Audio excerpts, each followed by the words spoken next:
Hello all, welcome to Sumi's health and beauty. இந்த வீடியோவில் கருப்பை வாய் புற்றுநோய் என்றால் என்ன, இது எதனால் ஏற்படுது, இதன் அறிகுறிகள் என்ன, இது வராமல் தடுக்க என்ன செய்ய வேண்டும் என்பதை டீட்டெயிலாக பார்க்க போகிறோம். இப்போ தான் நம்ம சேனலை ஃபஸ்ட் டைம் பார்க்குறீங்கன்னா மறக்காமல் சப்ஸ்கிரைப் பண்ணிவிட்டு கூடவே பக்கத்தில் இருக்கிற பெல் ஐக்கான் கிளிக் பண்ணி அதில் ஆளுங்கிற ஆப்ஷனும் கொடுத்துக்கோங்க. பெண்களின் கர்ப்பப்பைக்கும் யோனிக்கும் இடையில் காணப்படும் ஒரு சிறிய வாய்ப்பகுதியை தான் கருப்பை வாய் என்கிறோம். இந்த சிறிய பகுதியில் ஏற்படும் புற்றுநோய் தான் கருப்பை வாய் புற்றுநோய் என கூறப்படுது. உலக அளவில் பெண்களை அதிகமாக பாதிக்கக்கூடிய புற்றுநோய்கள்ல முதல் இடத்தில் மார்பக புற்றுநோயும் இரண்டாம் இடத்தில் கருப்பை வாய் புற்றுநோயும் இருக்கு. குறிப்பாக கருப்பை வாய் புற்றுநோயால் வளர்ந்து வரும் நாடுகளான இந்தியா, லத்தீன் அமெரிக்கா, ஆப்பிரிக்கா போன்ற நாடுகளை சேர்ந்த பெண்கள் தான் அதிக அளவு பாதிக்கப்படுறாங்க. இந்திய அளவில் தமிழகத்தில் தான் கருப்பை வாய் புற்றுநோய் பாதிப்பு அதிக அளவில் காணப்படுது.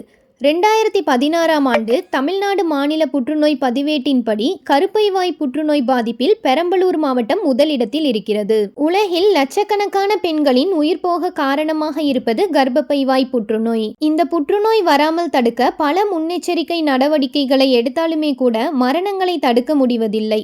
ஒவ்வொரு நாளும் இந்தியாவில் 200 பெண்கள் கர்ப்பப்பை வாய் புற்றுநோயால் இறக்கிறார்கள் என்கிறது ஒரு புள்ளி விவரம். உலக அளவில் வருடத்துக்கு 2,80,000 பெண்கள் இந்த புற்றுநோயால் இறக்கிறார்கள் என்கிறது உலக சுகாதார நிறுவனம்.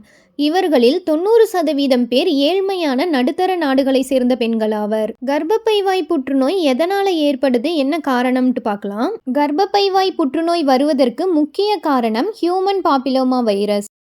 ஹியூமன் பாப்பிலோமா வைரஸ் என்னும் ஒரு வகை வைரஸால் தான் 99.9% கருப்பை வாய் புற்றுநோய் ஏற்படுகிறது.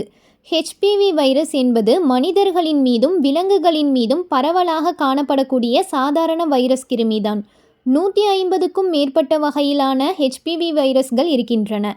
அதில் குறிப்பிட்ட 15 வகை வைரஸ் தான் பெண்களின் கருப்பையில் புற்றுநோயை உண்டாக்கக்கூடியது. இவைகள் தவிர பெண்கள் தங்கள் உறுப்பை சுத்தமாக பராமரிக்காததாலும் தொற்றுகள் பரவி அவை புற்றுநோயாக மாற்றுகிறது.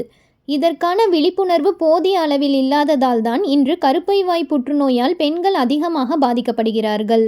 ஆரம்ப காலம் முதலே பெண் குழந்தைகளை வளர்க்கும் போது அம்மாக்கள் பெண் உறுப்பு சுத்தம், மாதவிடாய் காலத்தில் பராமரிப்பு போன்றவற்றை கற்றுத்தர வேண்டும். சுகாதாரமில்லாத கழிவறைகளை பயன்படுத்தக்கூடாது. அப்படி பயன்படுத்தினாலும் சிறுநீர் கழித்ததும் சுத்தமான நீரால் கழுவ வேண்டும் என்பதை வலியுறுத்த வேண்டும். இது கர்ப்பப்பை வாய் புற்றுநோய் என்னும் பிரச்சனையை மட்டுமல்லாமல் வேறு எந்த விதமான தொற்றையும் உண்டாக்காமல் பாதுகாக்கும். அடுத்தது கர்ப்பப்பை வாய் புற்றுநோயின் அறிகுறிகளை பார்க்கலாம். கர்ப்பப்பை வாய் புற்றுநோயின் ஆரம்ப கட்டங்களில் உங்களுக்கு எந்த அறிகுறிகளும் இல்லாமல் இருக்கலாம். அதனால்தான் வழக்கமான கர்ப்பப்பை வாய் பரிசோதனை செய்வது முக்கியம். 25 முதல் 64 வயதிற்குட்பட்ட அனைத்து பெண்களுக்கும் கர்ப்பப்பை வாய் பரிசோதனை செய்யப்படுகிறது. உங்கள் வயதை பொறுத்து ஒவ்வொரு 3 அல்லது 5 வருடங்களுக்கும் சோதனை வழங்கப்படும். பெண்களுக்கு வெள்ளைப்படுதல் இயல்பானதுதான், எப்போதும் அவை இருக்கும். ஆனால் அளவுக்கு அதிகமாக வெள்ளைப்படுதல் இருந்தால் அது சாதாரணமாக எடுத்துக்கொள்ளக்கூடாது. சில சமயங்களில் வெள்ளைப்போக்கு கட்டியாக இருக்கும், துர்நாற்றமும் சேர்ந்து வரும், நிறம் மாறி வரும். சில பெண்களுக்கு மெனபாஸ் முடிந்த பிறகு இரத்தப்போக்கு சில துளிகளும் வருவதுண்டு.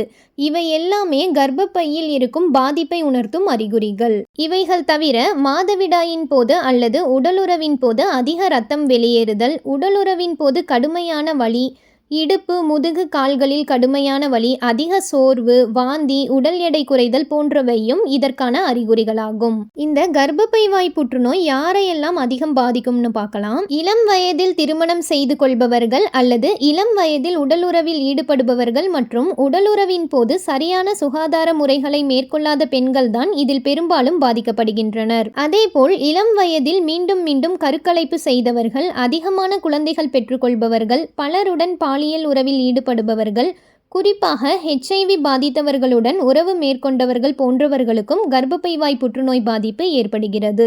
கர்ப்பப்பை வாய் புற்றுநோயை எப்படி தடுப்பது என்று பார்க்கலாம். 35 வயதை கடந்த பெண்கள் இந்த அறிகுறிகளில் ஒன்றை கண்டாலும் கூட உடனடியாக தாமதிக்காமல் மருத்துவரை அணுகி பரிசோதனை செய்து கொள்ள வேண்டும். இவை மெல்லமாக கொல்லும் என்பதால் மெல்லதான் பரவும். அதனால் ஆரம்ப நிலையிலேயே கண்டறிந்து விட்டால் சிகிச்சையின் உதவியோடு முழுமையோடு குணமாகலாம். தற்போது HPV வைரஸ் தொற்று தாக்காமல் இருக்க தடுப்பூசிகள் வந்துவிட்டது. பெண் குழந்தைகள் பருவமடைந்ததும் உரிய இடைவெளியில் இந்த நோய் வராமல் காத்துக்கொள்ள தடுப்பூசி வந்துவிட்டது. இதன் விலை சற்று அதிகமாக இருந்தாலும் வருமுன் காப்போம் என்பது போல் முன்னாடியே எடுத்துக்கொள்வது நல்லது. இந்த வீடியோ உங்களுக்கு யூஸ்ஃபுல்லாக இருந்தால் மறக்காமல் நம்ம சேனலை சப்ஸ்கிரைப் பண்ணிக்கோங்க. தேங்க்ஸ் ஃபார் வாட்சிங்.